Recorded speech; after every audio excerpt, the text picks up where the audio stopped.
श्री गणेशाय नमः।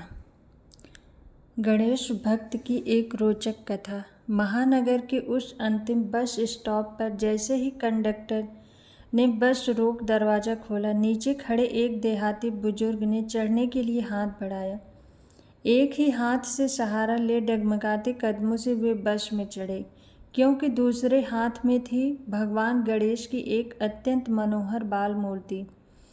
गांव जाने वाली उस अंतिम बस में 5-6 सवारों के चढ़ने के बाद पैर रखने की जगह भी नहीं थी। बस चलने पर हाथ की मूर्ति को संभाल उन्हें संतुलन बनाने की असफल कोशिश करते देख जब कंडक्टर ने अपनी सीट खाली करते हुए कहा कि दद्दा आप यहाँ बैठ जाइए, तो वे उस मूर्ति को पेट से सटा आराम से उस सीट पर बैठ गए। कुछ ही मिनटों में बाल गणेश की वह प्यारी सी मूर्ति सबके कौतूहल और आकर्षण का केंद्र बन गई। अनायास कुछ जोड़ी हाथ श्रद्धा से उस ओर जुड़ गए। कंडक्टर पीछे के सवारियों से पैसा लेता दद्दा के सामने आ खड़ा हुआ और पूछा, कहाँ जाओगे दद्दा?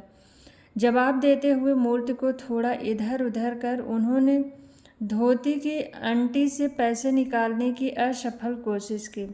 उन्हें परेशान होता देख कंडक्टर ने कहा, अभी रहने दीजिए, उतरते वक्त दे दीजिएगा।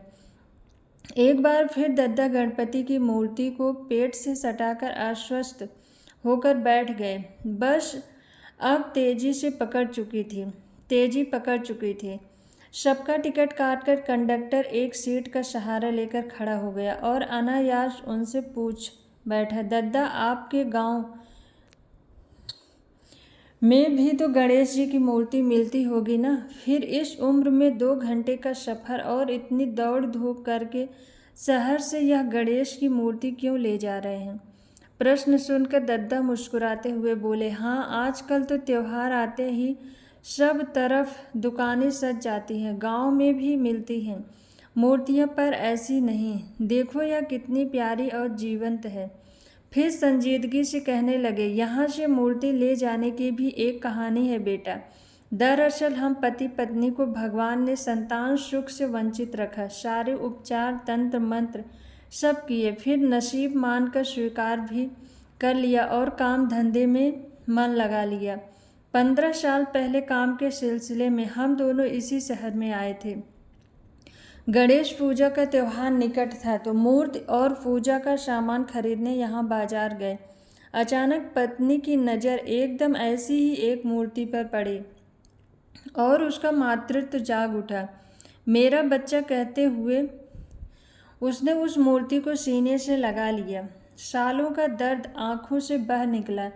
मूर्तिकार भी यह देखकर भाव विह्वल हो गया और मैंने उससे हर साल इसी सांचे की हूबहू ऐसी ही मूर्ति देने का वादा ले लिया। बस तभी से यह सिलसिला शुरू हुआ। 2 साल पहले तक वह भी साथ आती रही अपने बाल गणेश को लेने, पर अब घुटनों के दर्द से लाचार है। मेरी भी उम्र में हो रही है, फिर भी सिर्फ 10 दिन के लिए ही क्यों न हो उसका यह सुख नहीं छीनना चाहता। इसलिए अपने बाल गणेश को बड़े जतन से घर ले जाता हूँ। अब तक आसपास के लोगों में अच्छा खासा कौतूहल जाग चुका था। कुछ लोग अपनी सीट से झांक कर, कुछ लोग उचक कर मूर्ति को देख मुस्कुरा के हाथ जोड़ने लगे। तभी पिछली सीट पर बैठी महिला ने चेहरा आगे की ओर कर पूछा, दद्दा फिर विसर्जित नहीं करते क्या मूर्ति? एक दर्द भरी मुस्कान के साथ दद्दा ने कहा, अब भगवान स्वरूप स्थापित कर विधि विधान से पूजा करते हैं तो विसर्जन तो करते ही हैं, पर इस वियोग के कारण ही इन 10 दिनों में उसके हृदय में मानो वात्सल्य का फूट पड़ता है, जिससे हमारा जीवन बदल जाता है। अभी भी रंगोली डाल आम के तोरण से द्वार सजाकर वहीं पर राह देखती बैठी होगी। पहुँचने पर राई और मिर्च से कड़क नज़र उतारती है। पूछो मत, छोटा सा लोटा, गिलास, थाली, चम्मच सब है हमारे बाल गणेश के पास। यही नहीं, रंग बिरंगे छोटे कपड़ों का एक बैग भी बना रखा है उसने, इसलिए जब तक संभव होगा उसे यह सुख देता रहूँगा। कहते कहते दद्दा का गला रूंध गया। यह सुनकर किसी की आंखें नम हुई तो किसी का हृदय करुणा से भर गया। बस निर्बाध गति से आगे बढ़ रही थी और दद्दा का गांव आने ही वाला था, इसलिए उन्हें मूर्ति संभाल कर खड़े होते देख पास खड़े व्यक्ति ने कहा, लाइए मूर्ति मुझे दे दीजिए। तो उसके हाथों में मूर्ति को धीरे से थमाकर धोती की अंटी से पैसे निकालकर कंडक्टर को देते हुए दद्दा ने कहा, लो बेटा, 1.5 टिकट काटना। यह सुनकर कंडक्टर ने आश्चर्य से कहा, अरे आप तो अकेले आए हैं ना, फिर ये 1.5 टिकट? दद्दा ने मुस्कुराते हुए कहा, दोनों नहीं आए क्या? एक मैं और एक यह हमारा बाल गणेश। यह सुनते ही सब उनकी ओर आश्चर्य से देखने लगे। लोगों के असमंजस को दूर करते हुए उन्होंने फिर कहा, अरे उलझन में क्यों पड़े हो सब? जिसे देखकर सभी का भाव जागा, वह क्या केवल मूर्ति है?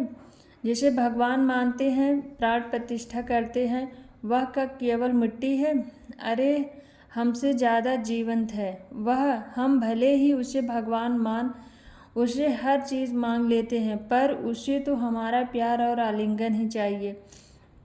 यह कहते हुए दद्दा का कंठ भाव तिरेक से अवरुद्ध हो गया। उनकी बातों से मंत्रमुग्ध होकर सुनते कंडक्टर सहित सहयात्री करुणा और वात्सल्य के इस अनोखे सागर में गोते लगा रहे थे कि उनका गांव आ गया और एक झटके में बस रुक गई। कंडक्टर ने 1.5 टिकट के पैसे काटकर बचे पैसे और टिकट उन्हें थमाकर आदर से दरवाज़ा खोला। नीचे उतरकर दद्दा ने जब अपने बाल गणेश को थामने उस यात्री की ओर हाथ बढ़ाए तो कंडक्टर सहित सबके मुंह से अनायास निकला, देखिए दद्दा संभाल के। और दद्दा किसी नन्हे शिशु के साथ उस मूर्ति को दोनों बाहों में थाम तेज कदमों से पगडंडी पर उतर गए। बोलो गणेश जी की जय।